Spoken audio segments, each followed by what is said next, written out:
Hey everyone, today on both.sideism, we're diving into one of the most contentious moments in modern American politics, Joe Biden's decision to pardon his son, Hunter Biden. This move has sparked outrage, some support, and a flood of questions about justice, politics, and family. So let's break it down together, both sides of the coin. First, let's look at the arguments in favor of the pardon. Some supporters say this is a personal decision by a father. Joe Biden lost his first wife and daughter in a car accident, and his son Bo to cancer. Hunter, his surviving son, has faced public humiliation, addiction struggles, and what many believe to be targeted political attacks. For Biden, pardoning Hunter was not just an act of clemency. It was an act of love, and I think that's a very beautiful and humane thing. Also, some argue Hunter's prosecution was politically motivated.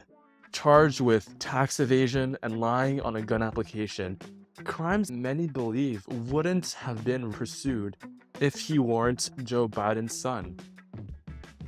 Critics of the justice system point out that these charges are rarely pursued against just regular citizens in similar circumstances.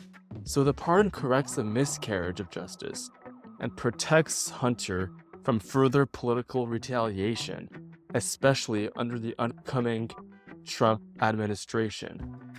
There's a second element to this pardon. It covers a decade of potential crimes. This is justified as a proactive measure to prevent endless investigations by his opponents. Hunter has been dragged through the mud for years, and his supporters argue that this pardon puts an end to a cycle of political vengeance. Historically, clemency powers have been used to correct injustices and prevent undue harm.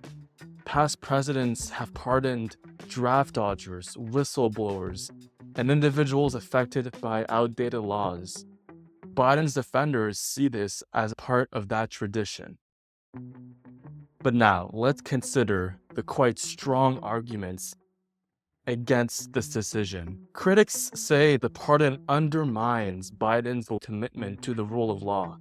During his presidency and throughout his campaign, he repeatedly promised to restore integrity to the justice system, contrasting himself with Trump's controversial pardons. Biden even told reporters that he would never pardon his son, and he lied. This move, they say, goes against his word, and honestly makes him look like just any other politician bending the rules for personal reasons. Also, by covering a decade of potential crimes, including ones that haven't been charged, it's quite excessive and definitely unprecedented. Much like how Ford pardoned Nixon, which I think we could all agree was not cool.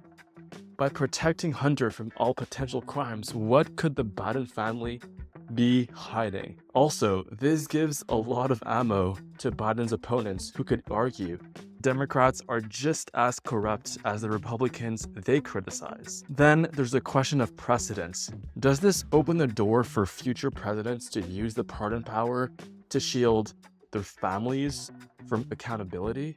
Where does this leave us? On one hand, it's easy to understand why a father would want to protect his son. On the other hand, this decision raises serious concerns about fairness, integrity, and the future of presidential power. This moment reflects a clash between personal loyalty and public responsibility. Was Biden's pardon an act of love and justice, or a dangerous precedent that damages his legacy and our democracy? What do you think? Was this the right move or a step too far? Let me know in the comments. See you next time on both-sideism.